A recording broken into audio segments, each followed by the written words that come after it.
There's some criticism that the president's remarks today are merely intended to energize conservative supporters, since there's little likelihood this is going to pass in the Senate. What's your response? Well, the response is the president, again, and we went through this last week, this is driven in many ways by the legislative calendar. The president is making his views known. Whether it passes or not, as you know, Terry, there have been a number of cases where civil rights matters have risen on a number of occasions, and they've been brought up for repeated consideration by the United States Senate and other legislative bodies. So as far as a SOP, I mean, I've also had people say, well, wait a minute, you take a look at a constitutional amendment, that's only a 45 to 50% proposition. You can cut this both ways when you take a look at polls, but the fact is, A, the president is restating a long-held position, and B, he's also made it clear that he wishes it didn't have to come to this. This is in response to a number of states where either through their own constitutions or through laws or even initiatives or referenda, people have chosen to define marriage as being between a man and a woman, and the courts have overridden them. You present this as something that he's talking about because of the occasion, the Senate vote.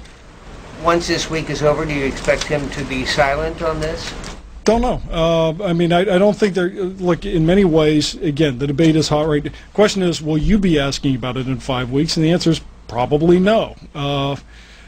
Quite often, a president will make statements, and we went through this ripeness criterion the other day, when it is, in fact, in the public eye and there is action that may be imminent or pending, and that is the time one would expect a president to speak out on them. You mentioned civil rights. Are you comparing this to various civil rights measures which have come to the Congress over the years? Well, it's a civil right? Marriage? It actually, what we're really talking about here is an attempt to try to maintain the traditional meaning of an institution that has maintained one meaning for a period of centuries.